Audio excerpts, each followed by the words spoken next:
iniciales que tienen que ver con los 4 dominios y ya empezar a adentrarnos en el análisis y el estudio del paradigma empírico-analítico y cómo se expresa ese paradigma empírico-analítico de manera particular en lo que ha sido la sociología funcionalista de Emil Durkheim. Entonces vamos a ir empezando. Para hoy tenían entonces la lectura de Kuhn y de Canales, Opaso y Cotet, y como optativa la lectura de Maldonado. A ver, vamos por acá.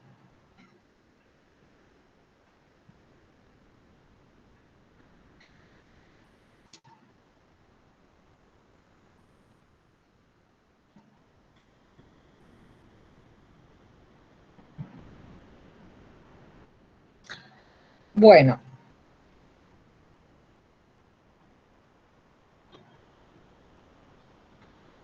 Entonces, por un lado vamos a ver cuáles son las distintas maneras en que se ha entendido el desarrollo de la ciencia y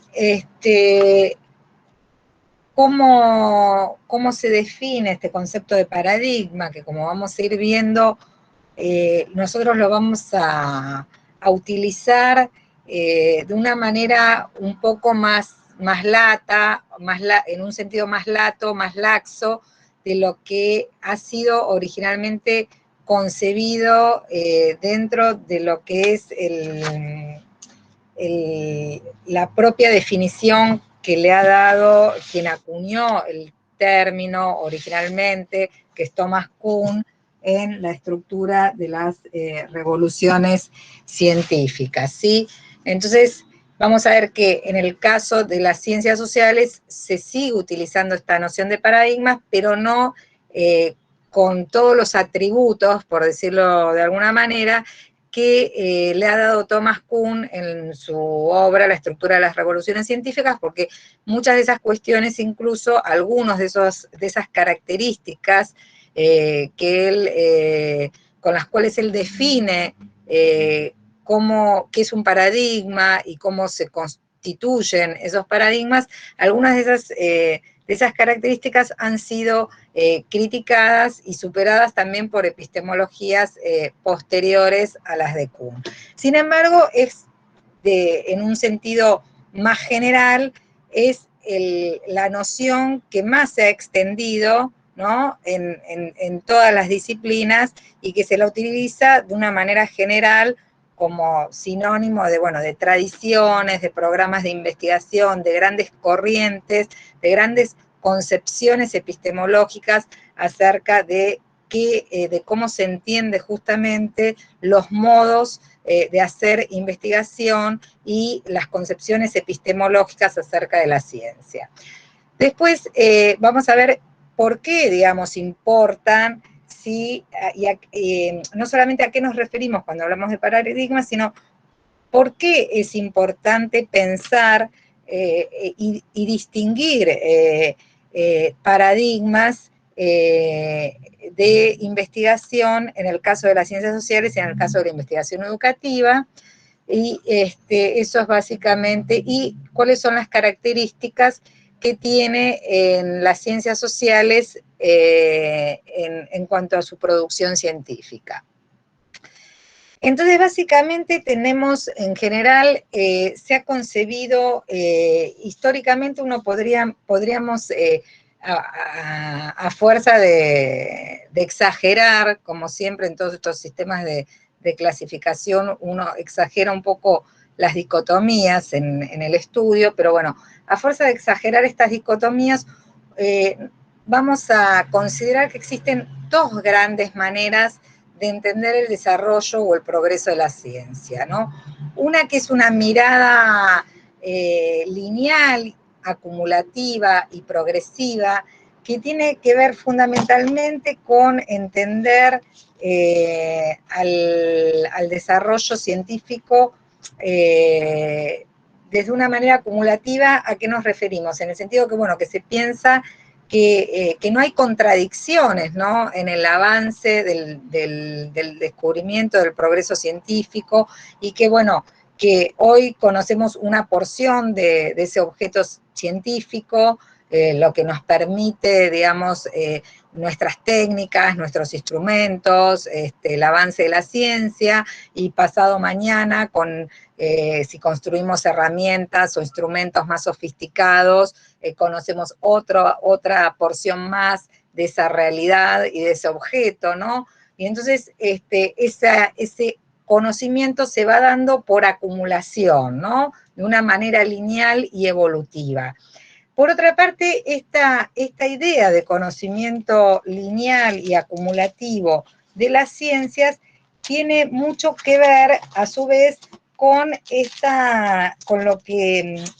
lo que se entiende y con lo que ha sido una postura normativa propia de la filosofía analítica, justamente, de la epistemología, de la filosofía analítica, y de este paradigma empírico analítico que vamos a ir viendo y trabajando. ¿Qué quiere decir? ¿A qué me refiero cuando hablamos de postura normativa? Que el progreso de la ciencia se ha entendido fundamentalmente más desde el deber ser que desde lo que sucedía, ¿no? Y ahí es donde entra justamente en tensión y en contraposición esta otra mirada que va a empezar a plantear, por ejemplo, la tesis de Kuhn acerca de las revoluciones científicas, cuando lo que va a empezar a mirar es, bueno, no tanto cómo debe ser, cuáles son los cánones de la ciencia, ¿no?, y cuáles son los pasos. No se puede oír nada. ¿Los demás tampoco me pueden oír? No, se te escucha. Sí, te escuchamos. Sí, se escucha. Sí, se escucha bien. Sí, te escucha bien, Lea. Hay un compañero, entonces, si podés revisar, Ignacio, quizás tu audio. Bien. O volver a salir de la reunión, te recomiendo quizás que salgas, cortes la llamada y vuelvas a entrar, a ver si de esa manera lo podés solucionar. Escribile Cande por el chat, porque si no me escucha, tampoco me va a escuchar esto que le estoy Ahora diciendo. le escribo. Creo que salió, pero le escribo. Dale, bien. O si algún compañero, bueno, tiene su contacto, quizás le puede escribir. Bueno, entonces, estaba explicando, díganme dónde me quedé, chiquis, ¿por qué era una postura normativa? ¿Estaba por ahí? Lo que debería El deber ser. Claro, una postura normativa tiene que ver con la epistemología normativa, la filosofía la filosofía y la epistemología normativa tiene que ver con, digamos, una epistemología que lo que se fija fundamentalmente es justamente en establecer, bueno, cuáles son las formas de validación de ese conocimiento científico y cuáles tienen que ser los pasos para obtener ese conocimiento científico. Entonces, esa postura, ese modelo de ciencia acumulativa, lo que priorizaba era justamente mirar el desarrollo de la ciencia desde esta visión fundamentalmente normativa, bueno, establecer cuál es el canon, ¿sí?, de cientificidad al cual se tiene que llegar.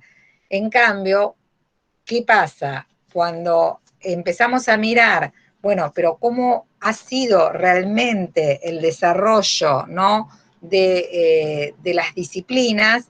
Lo que uno se encuentra es que lo que ha habido es mucho más, no tanto una acumulación y una evolución lineal y continua, sino que lo que ha habido a lo largo de la historia de las distintas disciplinas y de los distintos campos científicos son esto que Kuhn va a denominar en términos de revoluciones científicas, ¿no? Y que cuando cambian estos paradigmas, en realidad lo que cambian son no solo los métodos, sino hasta los mismos problemas y objetos de conocimiento que se están mirando y analizando, ¿no? Entonces, Kuhn, por ejemplo, dice, el hecho en la página 49, dice, el hecho de pasar un año en una comunidad formada predominantemente por científicos sociales me puso ante el problema, me puso ante problemas inesperados relativos a las diferencias existentes entre esas comunidades y las de los científicos naturales entre los que me había formado. Me sorprendió en especial el número y la amplitud de desacuerdos patentes entre los científicos sociales acerca de la naturaleza de los problemas y métodos legítimos de la ciencia. Los intentos por descubrir la fuente de tal diferencia me llevaron a darme cuenta de la función que desempeña la investigación científica, lo que desde entonces se ha dado en llamar paradigmas. Y dice, considero que estos son logros científicos universalmente aceptados que durante algún tiempo suministran modelos de problemas y soluciones a una comunidad de profesionales. Digamos, lo que justamente lo lleva a considerar esta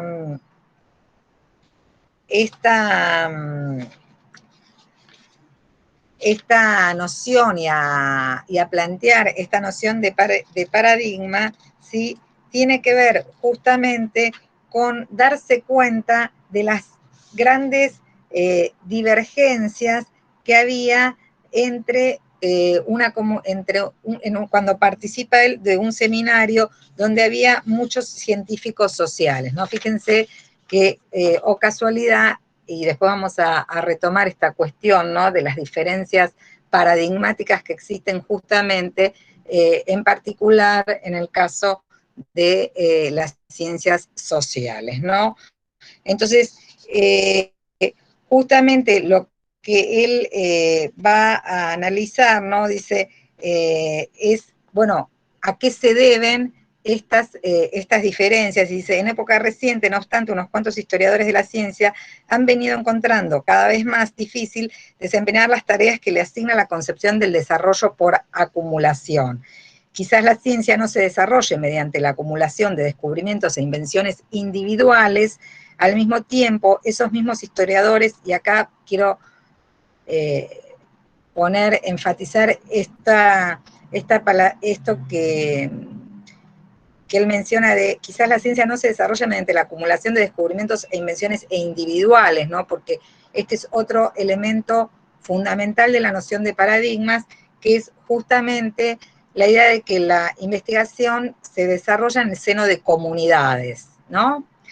Al mismo tiempo que esos mismos historiadores encuentran cada vez más dificultades a la hora de distinguir entre las observaciones y creencias pasadas los componentes científicos de los que sus predecesores habían tildado despreocupadamente de error y de superstición, ¿no? Dice, las teorías pasadas de moda no son acientíficas en principio porque hayan sido desechadas. Con todo, esta decisión hace difícil ver el desarrollo científico como un proceso de acumulación, ¿no? O sea, y va suministrando muchos ejemplos de la astronomía, de la física, etcétera, en el cual se va mostrando que muchas veces algo que había sido considerado no científico, después es considerado científico. Y esto tiene que ver con los acuerdos y desacuerdos que se va teniendo en el seno de cada comunidad y con lo que de cada comunidad científica y con lo que se constituye como paradigma dominante, como conocimiento válido y como método válido y como problemas válidos de ser investigados en cada periodo y en cada momento. Entonces, estos como para ir arrancando. ¿Cómo se entiende hasta acá? ¿Preguntas, consultas, comentarios?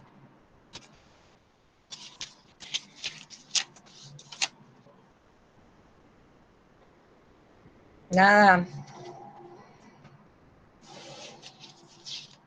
¿Seguimos? Bueno. Sí, nosotros entonces, vamos. Sí, sí, te escucho. No, que tenemos hasta la Patricia, página o no sé quién iba a hablar. Graciela, tenemos hasta la página 31 de CUN. Sí, hasta la 31 tenemos. Sí, no importa. Sí, bueno, pero yo leo, no importa. Bueno, el teórico y las clases tienen la intención de ampliar, y yo voy a nombrar otros autores que ustedes tampoco tienen incluidos en la lectura, ¿sí? La idea de las clases es que yo no me voy a centrar solo en los textos y en los autores que ustedes tienen para leer, ¿sí? Sino que también esa es la gracia, digamos, que yo no les cuente solo los textos que ustedes van a leer, sino que también los pueda enriquecer con, además, otras lecturas y otros textos, ¿sí? Sí. Yo quería hacer una pregunta. Sí, Graciela. Quiere decir, por ejemplo, porque llevado al extremo en las ciencias naturales, por ejemplo, que él da un ejemplo de que algo era visto como molécula y después como onda y fue cambiando de acuerdo a los descubrimientos posteriores, que inclusive las creencias que quedaron en un momento descartadas, en realidad no fueron como exploradas, o sea, no dejan de ser válidas, corríjame si es así, porque en realidad los que dijeron que esa teoría era válida fue un conjunto de científicos de la época. ¿Cómo? Que ese paradigma validado en un momento fue validado por un conjunto de científicos de la época que decían, por ejemplo, que esto era una molécula y de todo lo demás era descartado, pero tal vez si hubiera seguido investigando y aunque no se tenía la palabra todavía de la onda, porque fue algo posterior, no quiere decir por eso que estaba incorrecto el otro camino, ¿no? No sé si es eso lo que quieren decir. Sí, no me acuerdo exacto el ejemplo que vos estás mencionando y tampoco soy experta me tendrá que meter bien en el texto, en este ejemplo, en la disciplina. Pero la idea es que, digamos, por eso, él lo que está enfatizando tiene que ver con uno de los elementos que constituye el paradigma, que son los acuerdos entre los investigadores, ¿sí? Y las líneas y los caminos que se eligen seguir, ¿sí? Sí, perfecto, sí. Eso es lo que estás queriendo decir. Entonces, bueno, por eso, digamos... esa era mi duda que ahora me quedó clara. Ya está. Bien, ¿está? Ok. Sí. Bueno, entonces, después tenemos otras, entonces tenemos una posición, sintetizando, acumulativa, que tiene que ver con esta postura más normativa, y una posición, una modalidad que tiene que ver más con pensar que el conocimiento científico no se produce por mera acumulación, sino que se produce mediante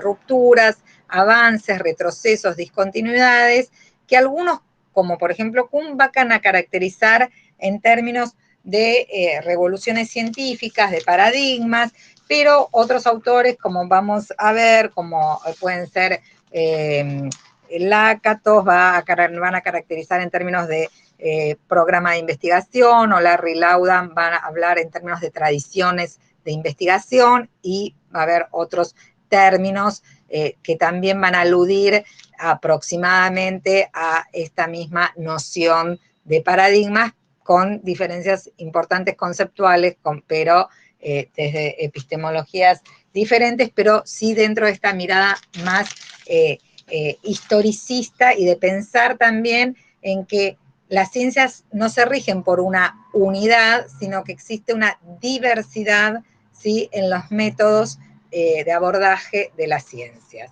Bien, y que en esa diversidad es donde radica justamente las distinciones entre las distintas tradiciones de investigación. Y ahí hay un papel fundamental que juegan las comunidades de investigación. Bien. vamos a seguir. Entonces, a ver. ¿Sí? Bien. Entonces, dentro de estas dos visiones del desarrollo científico, a su vez habría distintos factores que pueden incidir y determinar parte de lo que está sucediendo en el desarrollo de la ciencia. Por un lado tendríamos una postura que enfatizaría los factores internos del desarrollo científico, como por ejemplo la de Kuhn, ¿sí? Y tendríamos una otra visión que enfatizaría los factores contextuales dentro del avance y desarrollo de la ciencia, ¿sí? Cuando nos referimos entonces a los factores internos, nos referimos a los propios valores de los científicos, de los investigadores, sus propias creencias, ¿sí? Posiciones, etcétera, ¿no? Entonces, cómo pesan, digamos, en el desarrollo de la ciencia, ¿no? Por eso que Kuhn va a decir que cuando se cambia de paradigma, la historia de esa ciencia se vuelve a reescribir por completo y aparentemente parecería como que no se produjo una revolución científica, como que digamos, esas diferencias se saldan, ¿sí? O sea, porque siempre, que esta es una de las diferencias que vamos a ir trabajando ahora un poquito más, para él, en una ciencia, lo que hay siempre es el predominio, rige un único paradigma, ¿no? En cada disciplina, en cada campo disciplinar, un paradigma se establece como único, como universal. Esta es una diferencia y una de las críticas, de las mayores críticas que se le hace justamente a Kuhn y que tiene que ver con la inconmensurabilidad y la universalidad de los paradigmas. Entonces, según esta postura más internista, bueno, el paradigma que triunfa es el paradigma que resuelve más problemas.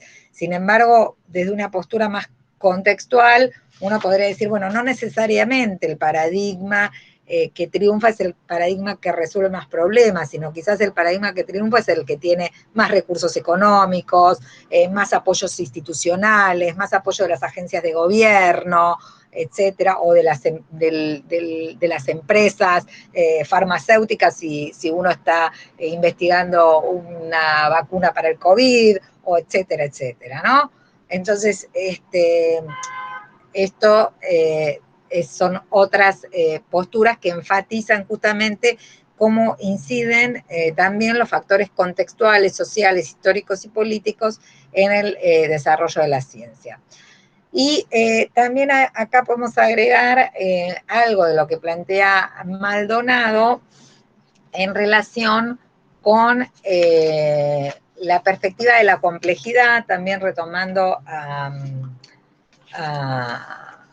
Rolando García, ¿no? Que es un epistemólogo argentino, bueno, ex decano exiliado en la noche de los bastones largos en la Argentina, ya fallecido, pero Rolando García plantea muy claramente, digamos, él dice, bueno, cómo vincular justamente los conceptos teóricos de la epistemología genética con el desarrollo de una metodología práctica para la investigación en las ciencias sociales y para la investigación en relación a problemas complejos como por ejemplo el hambre, el cambio climático, etcétera, etcétera. Y ahí juega un papel central el tema de la interdisciplinariedad, ¿no? Porque en los problemas complejos cada vez más son problemas que se definen en la frontera de las ciencias, de las disciplinas, perdón, ¿no? Que se definen, son problemas que están justamente, que requieren, ¿sí?, de ese abordaje claramente interdisciplinario.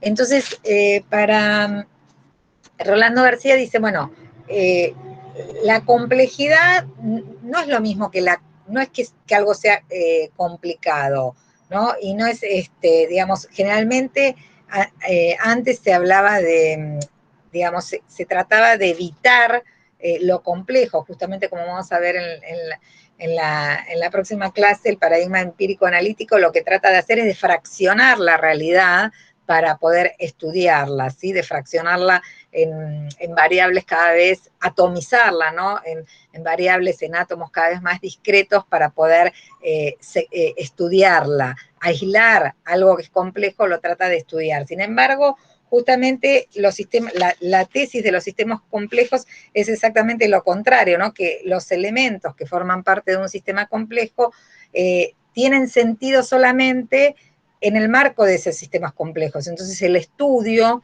de un sistema, de un fenómeno, de un sistema complejo, no puede, los elementos del sistema complejo no pueden ser estudiados de manera aislada si yo los separo y los aíslo del sistema del cual forman parte, ¿sí? Entonces no puedo disociar a los elementos para poder ser estudiados.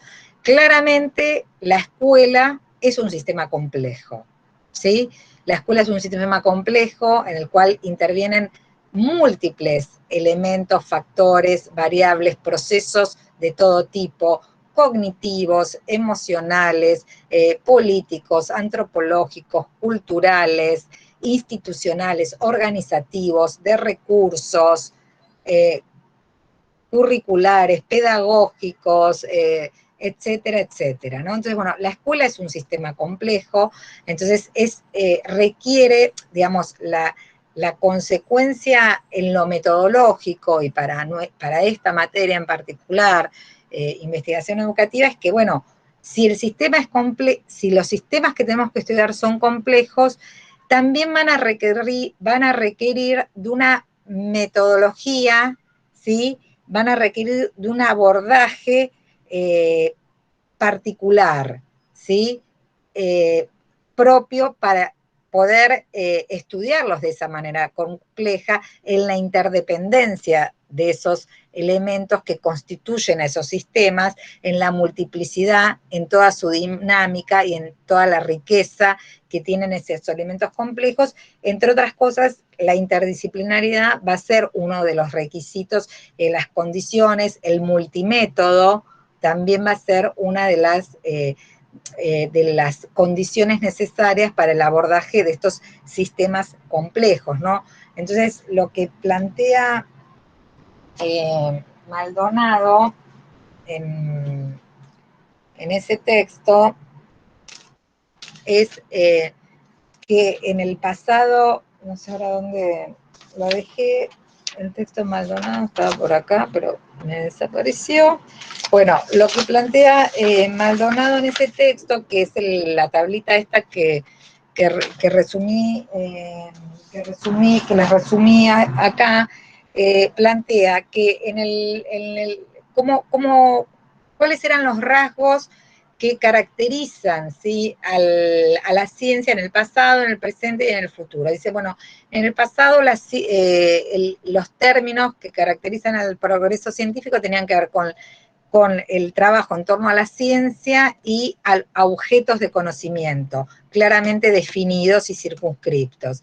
En el presente, a partir de los años 70 sobre todo, se comienza a pensar y a trabajar de manera interdisciplinaria, multidisciplinaria o transdisciplinaria, y surgen lo que son las investigaciones en torno a áreas o campos de conocimiento. Mientras que el desarrollo y el avance del conocimiento en el futuro es trabajar en torno a una metodología y una perspectiva que aborde la complejidad y en torno a problemas, ¿no? No a áreas o a campos, sino a lo que él define como problemas. Él va a dar, digamos, va a decir, bueno, la complejidad puede ser pensada o uno encuentra en los estudios sobre complejidad, en las investigaciones sobre complejidad, tres sentidos, ¿no? La complejidad como el estudio de sistemas complejos concretos, como esto que yo les digo, bueno, el cambio climático o el genoma humano o no sé, etcétera, el estudio de sistemas complejos concretos, como un método de pensamiento superador de las dicotomías, o como una cosmovisión del mundo que permite también superar los reduccionismos. Yendo ahora a la cuestión de los paradigmas. ¿Qué son, digamos, cómo podemos definir, ir introduciendo este concepto de paradigmas, ¿no? Entonces, un paradigma lo podemos definir en principio de manera general como una matriz cognoscitiva, disciplinaria, propia de un campo de conocimiento e de investigación, ¿no? Entonces, esta matriz cognoscitiva, este modelo de pensamiento, de aproximación a la realidad y de abordaje de esa realidad, implica también una segunda ingrediente, que ya lo hemos mencionado, central de la definición del paradigma, de la noción de paradigma, que es que los científicos trabajan en el seno de comunidades, no trabajan de manera aislada. Y en la configuración de los paradigmas, y justamente por tratarse de un trabajo en torno a comunidades, es que es fundamental la influencia en la configuración de estos paradigmas, la influencia que ejercen las creencias compartidas, ¿sí? O sea, que el paradigma no solamente va a estar constituido por una serie de cuestiones explícitas, como vamos a ver, no solamente por teorías, ¿sí?, y conceptos científicos, sino que también va a estar constituido por creencias. Cuestiones más que tienen que ver con cosmovisiones, con cuestiones más filosóficas, ideológicas, etc. Y lo hemos visto, creo que ha quedado bastante patente, incluso ahora en el caso de las vacunas del COVID, ¿no? Donde hemos escuchado posturas de científicos e incluso de médicos, ¿no? En relación a las vacunas, a si una vacuna era buena o era mala, etcétera. Según que muchas veces son posiciones que tienen que ver más con cuestiones de valores, de compromisos, de ideologías, etcétera. Claro, es que hasta que no se terminen las fases, no se puede decir que es bueno o malo, porque tiene un periodo de experimentación. Pero aún uno escucha a veces aún sobre datos de estudios experimentales en determinadas fases y escuchás posiciones que tienen que ver más, por eso digo, con las creencias que con los datos empíricos y resultados experimentales obtenidos, ¿no? Entonces, por eso digo, cómo juegan las creencias de los científicos también en la interpretación de los datos, incluso no solo de las ciencias sociales, como generalmente se ha creído que las ciencias sociales somos subjetivas, sino que también en el caso de las ciencias naturales, podemos hasta hablar del famoso, no me quiero meter en temas súper controvertidos como el debate del aborto y en qué semana comienza o no comienza la vida, y etcétera, etcétera. Pero bueno, podemos, pero digo, incluso digo, en temas así o en temas de genética, etcétera. Constituyen, donde evidentemente hay, digamos, por eso digo, hay ahí claramente, en muchos de estos temas, hay cuestiones éticas, cuestiones ideológicas, valóricas, ¿no?, que se juegan. Constituyen formas de entender y ver la realidad fenoménica que se estudian, los paradigmas son una forma de entender los fenómenos que estudiamos, de fijar los problemas, los observables, los hechos admisibles dentro de ese campo de estudio y de problemas, y los procedimientos y las soluciones legítimas, ¿sí? El tema es que, como vamos a ver, en las ciencias sociales tenemos paradigmas en disputa, entonces depende en qué paradigma estemos posicionados, no solamente en las ciencias sociales, tenemos paradigmas en disputa, pero bueno, nosotros vamos, ya con lo nuestro tenemos suficiente, así que vamos a hablar de los nuestros. En las ciencias sociales y en la investigación educativa tenemos paradigmas en disputa. Entonces digo, la importancia de identificar estos paradigmas tiene que ver con esto, con saber y con poder hacer un análisis crítico de, bueno, los resultados de una investigación, los datos, poder reconocer el marco teórico, poder reconocer el posicionamiento del investigador, desde qué paradigma está situado, ¿no? ¿Qué recorte está haciendo del objeto de estudio? Porque esto tiene que ver justamente qué métodos utiliza, qué formas de representación y de expresión de los datos utiliza. Todas estas son elecciones que se fundamentan también en la epistemología y en el paradigma de base. ¿Bien? Bueno, ¿estamos hasta acá? Entonces, para Kuhn, ¿qué son los paradigmas? Son un modelo o patrón aceptado por una comunidad científica, realizaciones, o sea, aceptado por una comunidad científica. Fíjense de nuevo el aceptado, ¿no? O sea, de nuevo hay un énfasis, sí, en la idea de comunidad, digamos, que hay algo de no tan científico en el paradigma, entre comillas, de no tan científico, o de no tan racional, ¿no? Digamos, hay algo por fuera de la racionalidad que tiene que ver, bueno, esto es lo que, bueno, vamos por acá, ¿no? Lo cual lo cual no quiere decir que todo valga, como vamos a ir viendo más adelante, ¿no? Pero la idea es, bueno, nos ponemos de acuerdo, vamos por acá. Realizaciones, modelos universales que rigen el comportamiento y quehacer de los científicos. ¿A qué se refiere Kuhn cuando habla de realizaciones y modelos universales? Les pregunto ahora a ustedes. Puede ser que cuando toman un modelo, todo lo que vendría siendo científico, y a partir de eso, Patricia, ¿puede ser que vos tengas tu micrófono cerca de tu parlante? ¿Con qué te estás? Porque se te acopla.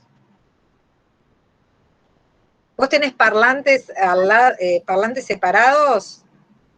No, estoy con la notebook de mi hijo. El mío lo está usando ¿tenés él. todo integrado? Sí, está en la notebook. ¿Ahí me escuchan? Ahora mejor, sí. Buenísimo. Puede ser que es un modelo universal porque fueron elegidos por toda la comunidad científica y a raíz de eso se empiezan a desarrollar esos procedimientos para poder llegar a la solución de un problema específico. A ver, otro que dice, a ver, otra respuesta. El tema de modelos, yo lo pienso, el modelo universal como un Lo de método. la universalidad me interesa que discutamos. Sí, como un método científico, una hoja de ruta a seguir, digamos, ir por este camino, seguir estos pasos. Todos seguir, digamos, el método científico, el mismo para todos, más allá del tema que estemos investigando, ¿no? Claro, aplicado a todos los casos. La universalidad, Puede ser puede ser también que pueda ser aplicado en todos los casos, ¿no? Y en cualquier tiempo. En realidad también tiene que ver con tomar un punto de partida. A ver, esperen un poquito. María de los Ángeles, No, que pueda ser aplicado. En todos los casos y en todos los tiempos, digo, ¿no? Uh-huh. La universalidad tiene que ver es típica de las ciencias naturales y tiene que ver con las leyes universales que rigen independientemente de donde se hayan realizado, que es común a una comunidad científica de un tiempo, ¿no? Por ejemplo, se partió de una hipótesis, se llevó un tema de experimentación y observación, y luego se comprobó científicamente con la tesis que eso era de esa manera y fue aprobado por esa comunidad científica de ese momento. Por ejemplo, cuando todos se pusieron de acuerdo, no me acuerdo ahora el ejemplo que dan los textos, de que esto era una molécula, ¿no? Hicieron todos los... Y después al final vino otro paradigma y bueno, dijeron que ya era una onda, ya no era un conjunto de partículas, ¿no? Pero en su momento y en ese paradigma siguió el modelo científico, ¿no?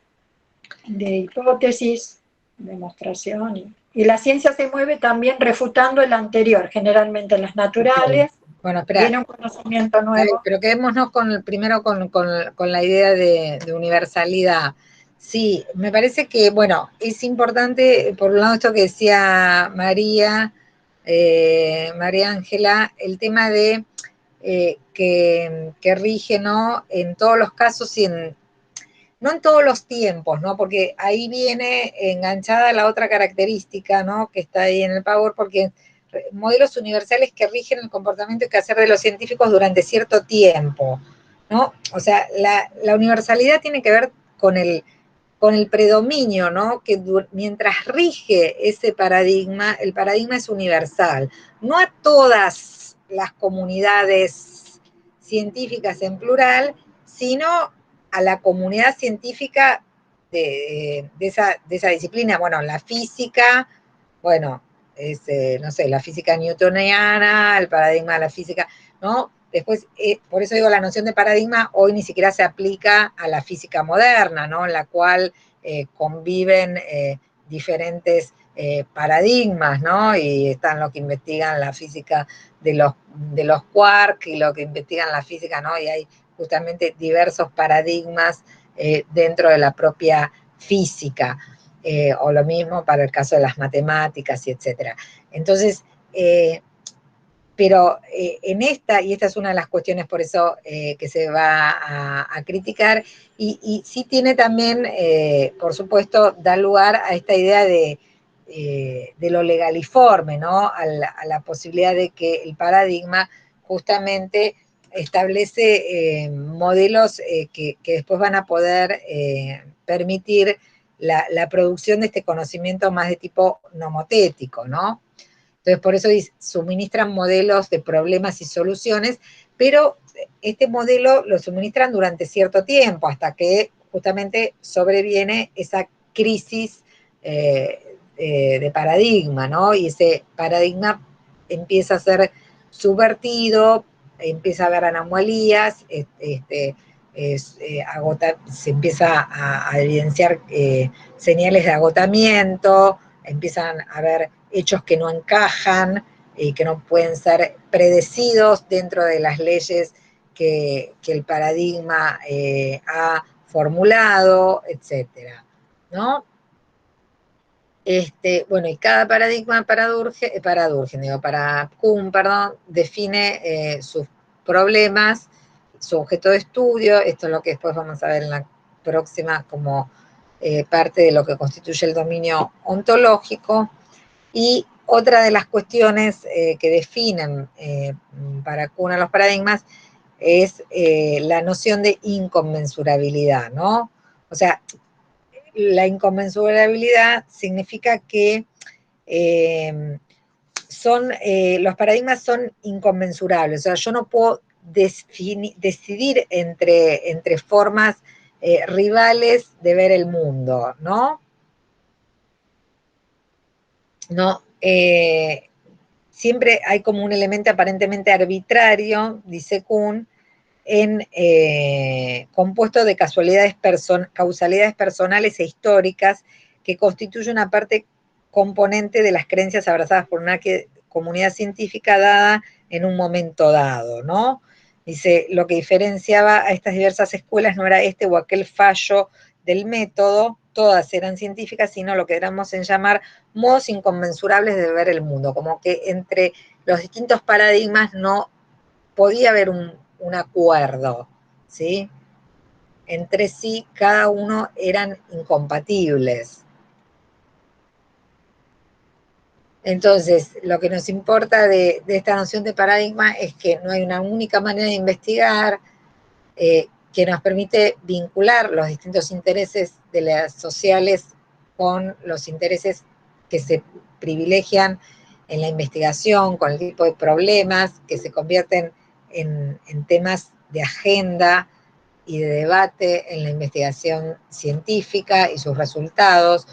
Nos permite entender cuál es la importancia de las influencias, ¿no? Desde una perspectiva más contextual, justamente como yo decía antes, acerca del desarrollo de la ciencia, nos permite entender cuáles son las influencias y los estilos de la investigación en el trabajo de un científico concreto, ¿no? Poder, digamos, cuando uno mira un trabajo, poder vincular ese trabajo con determinada tradición de investigación, con determinado paradigma.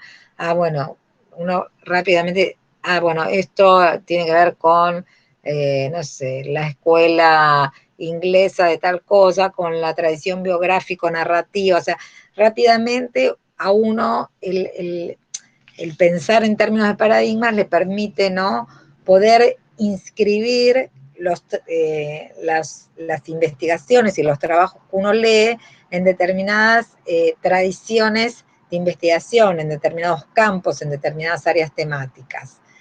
Identificar en una investigación concreta, digamos, además, cuáles son esas corrientes y esas concepciones epistemológicas que subyacen a la investigación, ¿no? Y, bueno, las otras nociones similares a las de paradigmas que ya mencioné, programa de investigación y tradiciones de investigación. Entonces, un paradigma está constituido por diversos elementos, tanto conscientes como no conscientes políticos. Dentro de lo más consciente tenemos las teorías, las leyes, los métodos, las formas de verificación, de validación del conocimiento, las distintas aplicaciones empíricas de ese conocimiento, y dentro de esos elementos no conscientes, implícitos, ¿no? Tenemos esos valores, esos supuestos básicos subyacentes, esas reglas intuitivas, que según Kuhn justamente se transmiten en la propia práctica de investigación y en la socialización de las nuevas generaciones de investigadores,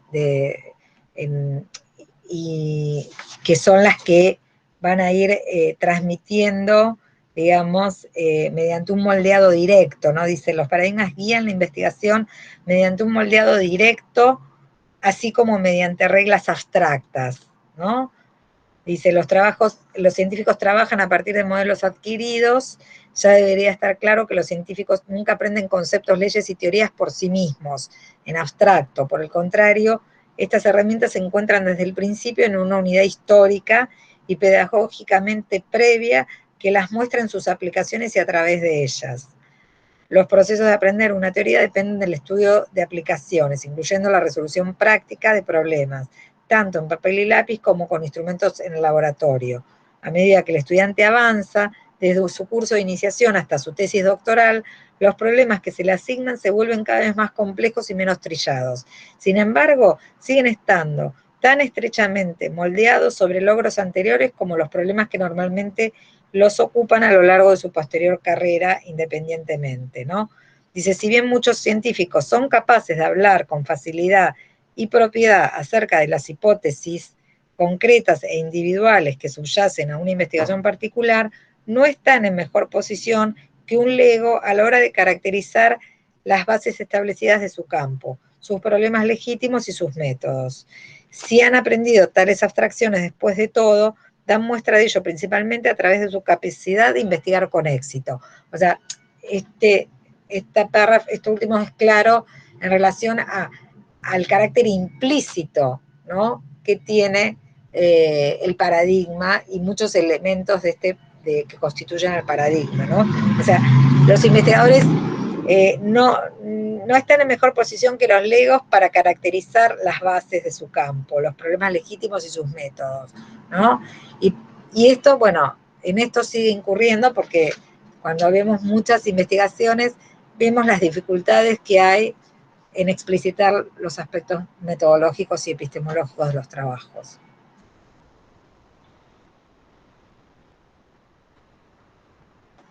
Bueno, esto que creo que está en no en la introducción que ustedes tienen, sino está en el otro capítulo que no lo agregué para no abundar tanto en la bibliografía, estaba creo que en el capítulo 5, la estructura de las revoluciones, las distintas etapas que tienen que ver con ese periodo preparadigmático que atraviesa el conocimiento y las ciencias, el periodo de ciencia normal. En ese periodo de ciencia normal, las ciencias sí parecerían comportarse de una manera acumulativa.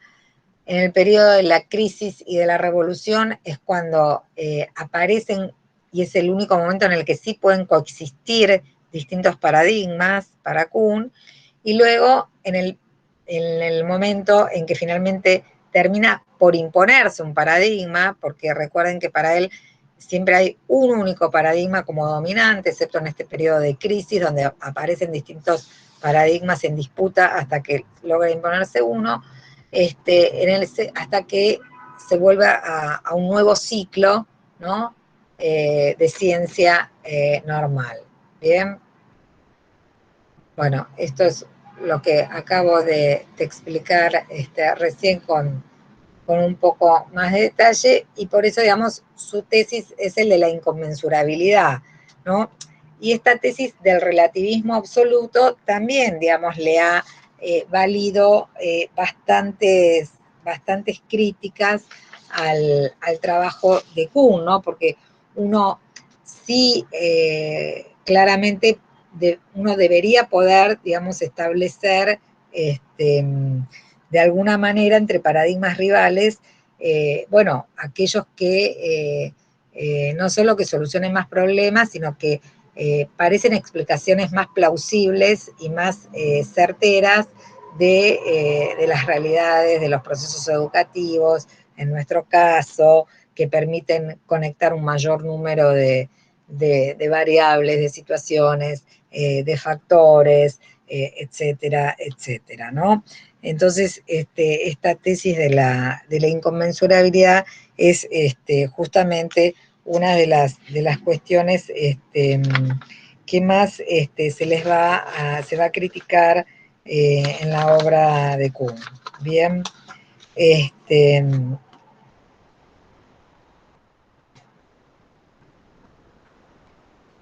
bien, bueno. Y en las ciencias sociales, como decíamos, utilizamos la noción de paradigma, pero en un sentido, como les decía al principio de la clase, mucho más laxo, ¿no? O sea, no vamos a considerar que los paradigmas son inconmensurables, no vamos a considerar que los paradigmas son universales, no vamos a considerar que existe un paradigma dominante, ¿no? La universalidad también tiene que ver con esta idea de dominancia del paradigma durante un periodo, sino que justamente lo que vamos a considerar es que existe coexistencia de paradigmas en un mismo periodo, pero esto no sucede solo durante la crisis, ¿sí? Durante el periodo que Kuhn conceptualiza en términos de crisis, sino que esto sucede y ha sucedido siempre en el caso de las ciencias sociales.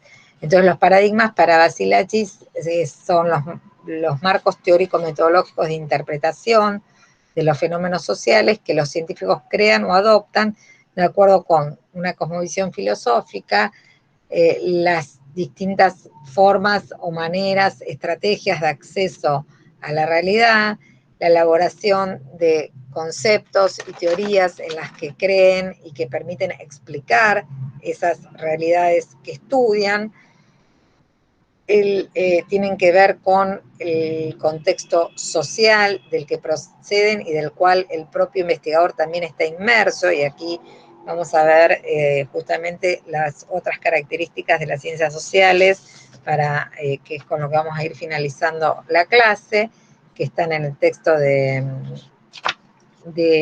Canales, y de Opaso y de Cotet, tienen que ver también los paradigmas con una forma de compromiso existencial, de valores del investigador y de los investigadores, y con los fenómenos sociales que se eligen para analizar.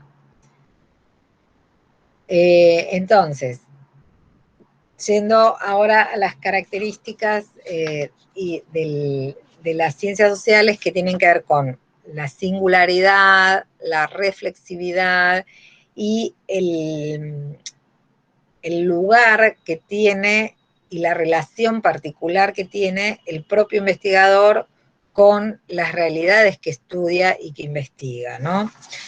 Entonces, acá, por un lado, partimos de esta premisa y de este principio propio de la epistemología genética, de las perspectivas constructivistas y del paradigma crítico e interpretativo, que tiene que ver con que todos los observables y la experiencia está cargada de teoría, ¿no? Entonces, no existe un punto cero en la observación desprovisto, ¿no?, de teoría, ya que para observar se requiere una construcción previa de esquemas, de instrumentos, de asimilación de la experiencia que haga inteligible esa realidad. Entonces, las ciencias sociales, justamente en ese sentido, se hace muy difícil, digamos, el establecimiento de un conocimiento universal o nomotético, ¿no? El establecimiento de esos principios universales como los que pretende establecer, por ejemplo, Durkheim, como vamos a ver en la próxima clase con la sociología funcionalista, ¿no? Buscan sus formas de conocer, va a decir el texto de Canales y Opaso, están enraizadas y situadas históricamente, ¿no? Las ciencias sociales se fundan en el cambio de época, por lo cual no pueden justamente aspirar a esa pretensión de leyes universales, buscan justamente la comprensión de procesos sociales, culturales, políticos, educativos en las propias formaciones históricas sociales particulares, de las cuales emergen.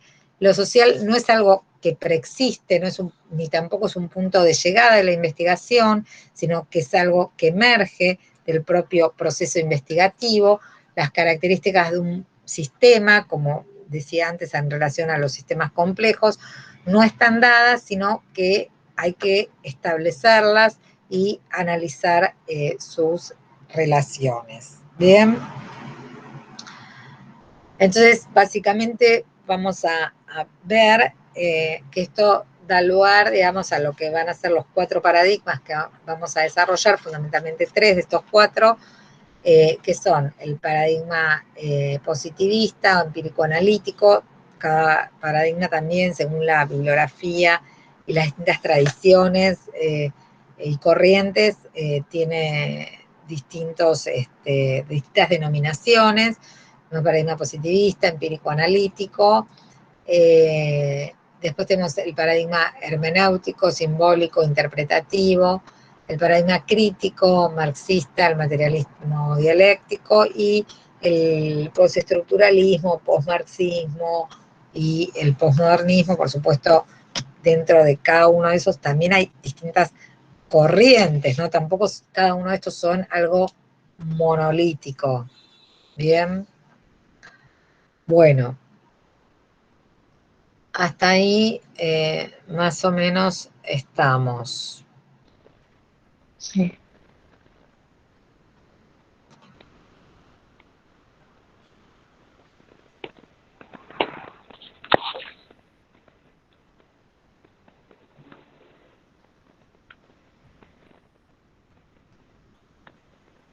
Bueno.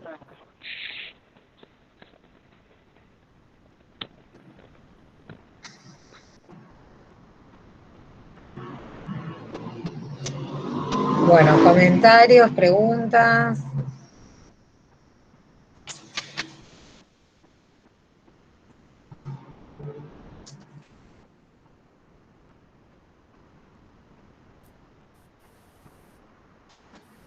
Sí, hago una consulta, Lea.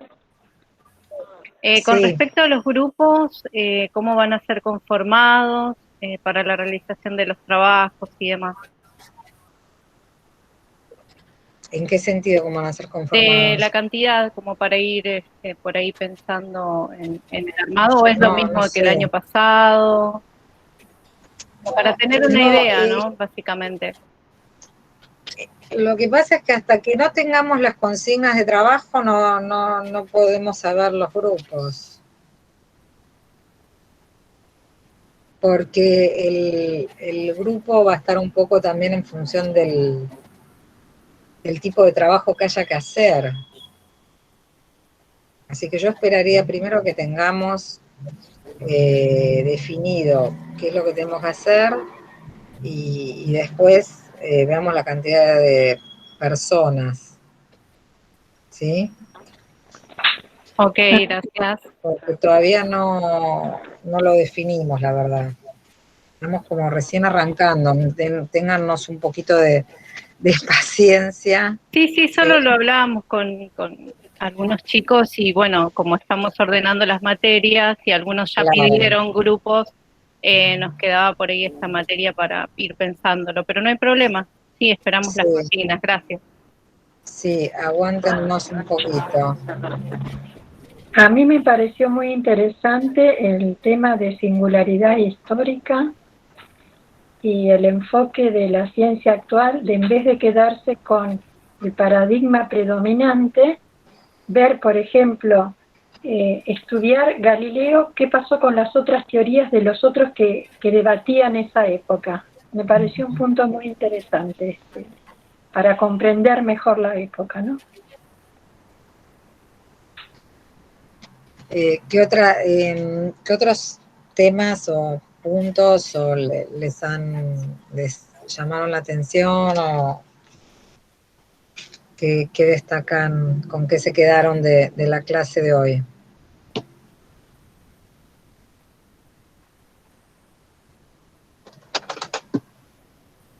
Hola, buenas noches. Sí, buenas noches, Erika. ¿Qué tal, Lea?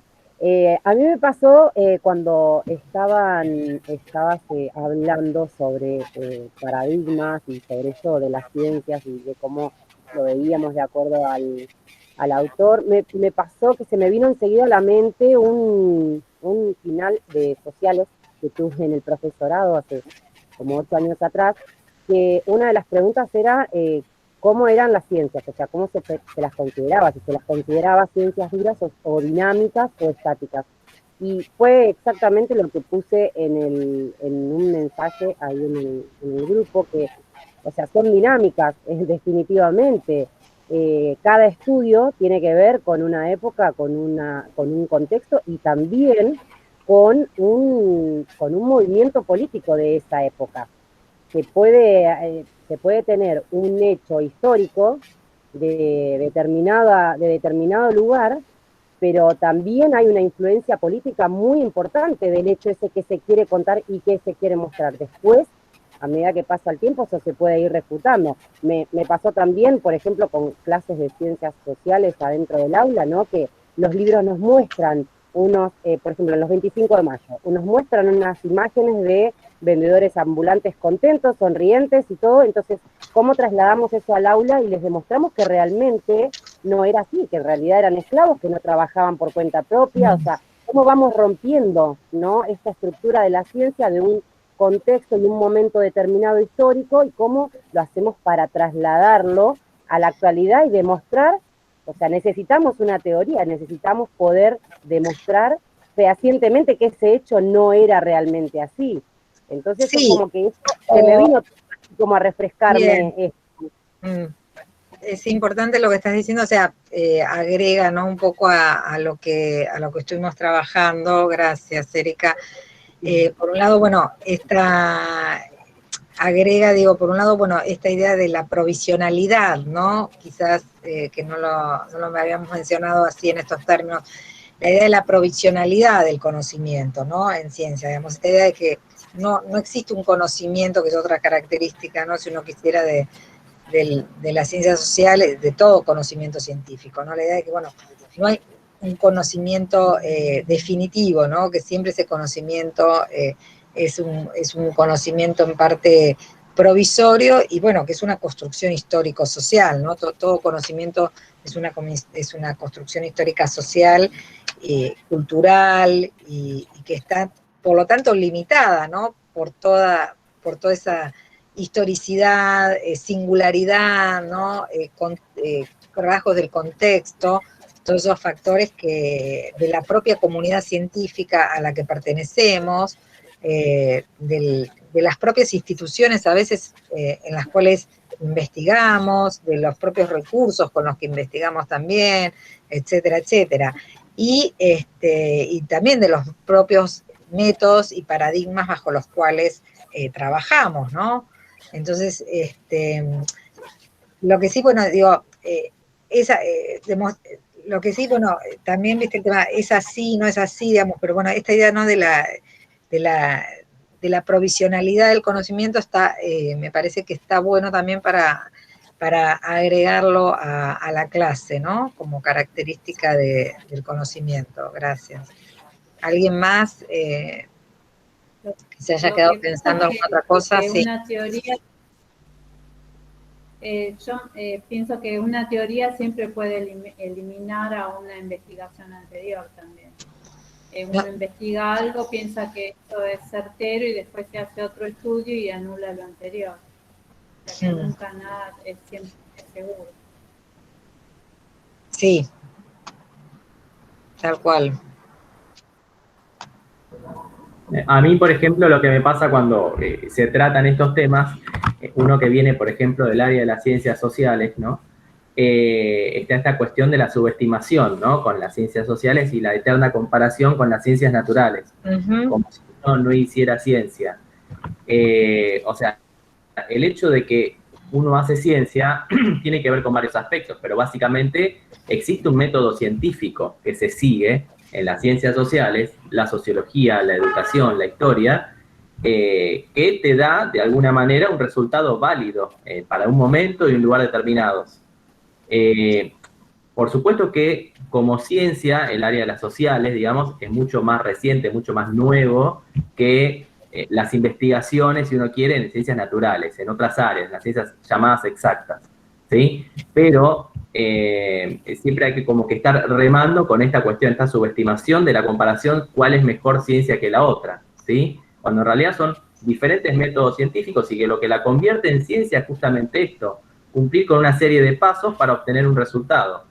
Y ese resultado es válido en función de si cumpliste con lo que tenías que hacer, digamos. O sea, en el caso de la historia, que sería mi área, es el trabajo con fuentes. Yo, para llegar a una conclusión, tengo que trabajar con fuentes. No puedo opinar sobre lo que pasó, sino que a lo que yo llego, o sea, llegué ahí a través de un procedimiento, ¿sí? Sí, pero, perdón, profe, pero hoy en día tenemos diferentes historiadores con diferentes puntos de vista y con diferentes hipótesis de ese hecho, y es lo que nos permite refutarlo o decir, bueno, a ver, tengo dos miradas diferentes de un mismo hecho, ¿qué hacemos? ¿Cómo las presentamos? ¿Cómo planteamos la duda para que el niño o la persona que está del otro lado pueda debatir entre eso? Sí. Hoy en día tenemos esa herramienta. Está bien, pero eso en el plano de la enseñanza. Vamos al plano de la investigación. Y yendo a... Matías decía, bueno, ponía el ejemplo de la investigación histórica. Bueno, uno de los cánones, digamos, de la investigación histórica es tengo que utilizar fuentes. Lo que pasa es que vos tenés otro problema que hoy en la investigación histórica se debate, me meto con eso porque algo de investigación histórica conozco. Hoy incluso en la investigación histórica se debate qué es una fuente, ¿no? Entonces, digamos, y ahí es donde se mete también la cuestión de los diversos paradigmas y las diversas epistemologías. Entonces, digamos, entonces, ojo porque la validación, digamos, estoy de acuerdo con el tema de la disputa, muchas veces y la subestimación de las ciencias sociales respecto de las ciencias naturales, bueno, que es algo histórico, sí, que tiene que ver, bueno, con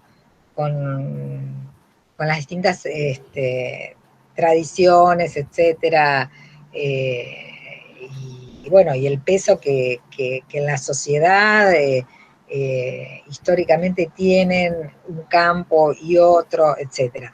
Ahora, no es solo cumplir una serie de pasos, ¿no? Digamos, porque los pasos también me suena mucho bueno, vamos a esa epistemología más normativa, ¿no? Entonces, bueno, vamos después a ir trabajándolo un poco más en el seno de la materia, bueno, qué significa también los diseños flexibles, etcétera, y cuáles son las condiciones en el marco de la investigación social para justamente poder construir un conocimiento riguroso, ¿no? Digamos, creo el término que a mí más me convence es el tema de la rigurosidad, ¿no? Entonces, bueno, cómo poder construir un conocimiento riguroso y sistemático, ¿no? Porque no... Sí, una sola cuestión. A lo que voy es que no, el uso de fuentes no te asegura nada, porque uno lee mucha investigación histórica que puede tener muchas fuentes y sin embargo ser mala en cuanto a las conclusiones y las interpretaciones, bueno, es mala. Te podés llenar de fuentes históricas y la investigación puede ser de mala calidad, o sea, puede llegar a resultados erróneos, las interpretaciones, o sea, puede estar haciendo, o sea, no me quiero meter en campos que no domino del todo, pero... Entonces, en ese caso, lo que está mal, digamos, es la metodología de la investigación que se utilizó. O sea, no sé, en historia, en general se suele decir como que las fuentes hablan. No, las fuentes no hablan. Bueno, el historiador la hace hablar a los... Bien. Yo creo, profesora, sí, bien, pero que había dicho antes, que creo que... Perdón. Lo creo último. Que ya... Espera, que termine Matías y después Graciela, sí. Respecto de esto que decía de, bueno, hoy ya hasta se pone en duda qué es una fuente, una especie de relativismo, de complejización cada vez mayor de lo que es ciencia y demás. Esto también ocurre en las ciencias naturales, ¿sí? O sea, no están exentas de este grado de relativismo o de empezar a complejizar o preguntarse sobre todo, ¿sí? Como que no es propio de las ciencias sociales solamente esta cuestión de inestabilidad, o si se quiere, de poner en cuestión todo. O sea, este grado de exactitud que se les daba a las ciencias naturales de alguna manera, o exactas, ¿sí? Hoy en día también se discute, no es solamente que se discuten las sociales.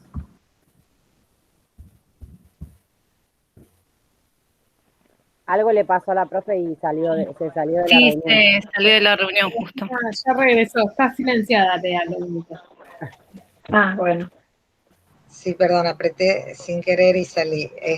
Bueno, ¿alguien tiene alguna otra cosa más para destacar?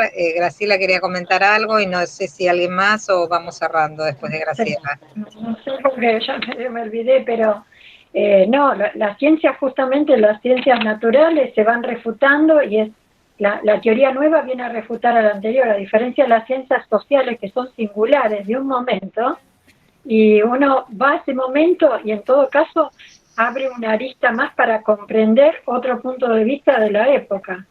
O sea, y a lo que iba, que me parece que estamos en una etapa de esto que estaba hablando antes de los sistemas complejos y que tenemos que dialogar entre la ciencia y las sociales y las naturales. Exacto. Hay un escritor muy famoso que se llama Paolo Giordano, que es matemático y físico, y escribió La soledad de los números primos.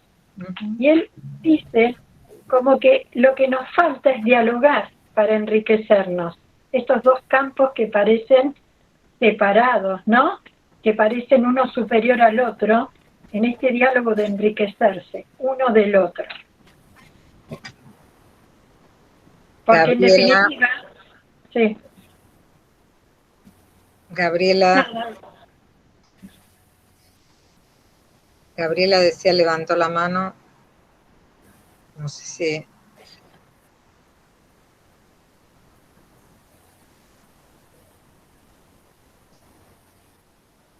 ¿Alguien más? O O sea, yo no hice un trabajo de investigación, pero yo seguramente pueden decir que Newton vivió en una época donde 2 más 2 era 4 y que todo era visto con esa óptica, socialmente también. Seguramente, no lo investigué, pero digamos, ¿no? Y después todos estamos inmersos en una sociedad y somos observadores, hombres observadores, que llegamos a estos acuerdos y todo lo demás. Y cada cambio científico también revoluciona y repercute en esa sociedad que va viviendo. Y cambia uno el enfoque y se nutren. Bien, vamos, Cande, ¿tenés lo que quedaría para la clase que viene? ¿Cronograma? Tengo acá el cronograma, sí. Tendríamos para la clase que viene el texto de Minayo, capítulo 4, el de Durkheim, que son 2 capítulos, y el capítulo 3 de Eisner. Una aclaración con Minayo. Minayo es un capítulo que tiene los 3 paradigmas, ¿sí? La idea es que ustedes lo vayan fraccionando y leyendo la sección que corresponde a cada uno de los paradigmas en cada una de las clases. Nosotros ahora vamos a tener en las 3 clases subsiguientes, vamos a ver cada uno de los 3 paradigmas. Entonces, la clase que viene, como hay otros 2 textos además, lean solo para no recargar tanto la lectura, lean la parte de Minayo, ahí están indicadas las páginas. La primera parte, que es la del paradigma empírico-analítico. ¿Sí? Las páginas de Minayo serían de las 69 a las 79, son 10 páginas. Claro. Y después Durkheim y Eisner. Tengan en cuenta que esto está en el cronograma que está en el aula virtual, ahí pueden ver, miren el detalle que les va a servir para después ir a los textos, que igual están seleccionados en todos los casos, está subido el fragmento que tienen que leer. Pero bueno, siempre es bueno que miren el cronograma también para ir viendo incluso la guía de temas, eso les va a dar como una perspectiva sobre dónde hacer énfasis en los textos y demás. Bueno, entonces dejamos por hoy. ¿Puede ser que el texto de Eisner no esté en el campus? Ahora me fijo. Si no está, lo vuelvo a subir, pero ahora chequeo. Hay veces que viste uno sube y si es muy pesado, lo que sea, te lo termina bochando la página. Pero ahora chequeo que... Si son muy pesados, los vamos a poner con un link externo, porque puede ser que hay algunos que el de ángulo rasgo era pesado, por ejemplo, no sé si te lo permitió subir, pues era un escaneo. Tardé, pero creo que sí. Sí, está ese. Ahora no veo el que... voy a subir el de... que no está. Bueno. Lo subo hoy, así lo tienen disponible. Bueno, y van a tener también el diario de clase, dennos un par de días para que lo compaginemos, que va a ser un memo, un pequeño memo, ¿sí? De la clase, ¿sí? También. Y yo siempre estoy subiendo, ya subí la de la clase pasada, al aula virtual el video, para que si saben de algún compañero o compañera que no pudo ingresar por el horario, se retrasó, lo que sea, está siempre disponible. Escúchame, Cande, y vamos a abrir de nuevo el foro para que puedan, eso que hablamos, comentarles.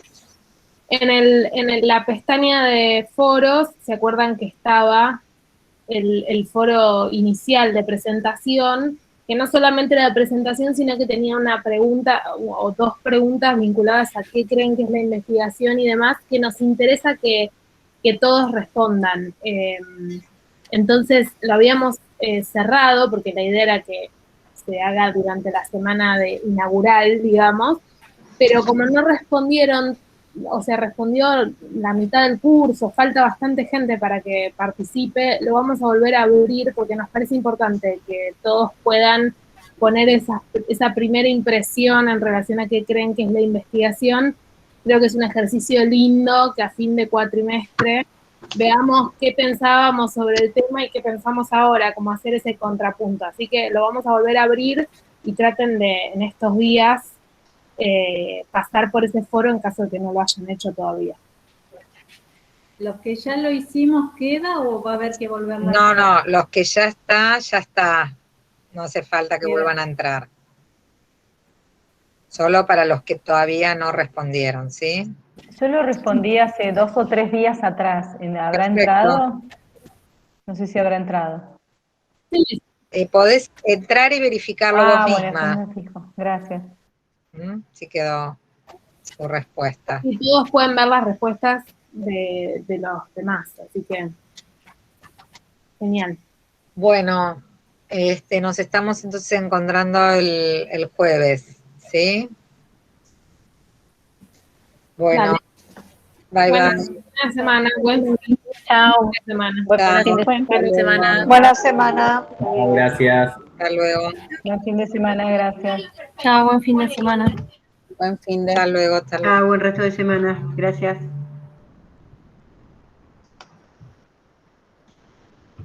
Podés detener la grabación. Buen fin de, hasta luego.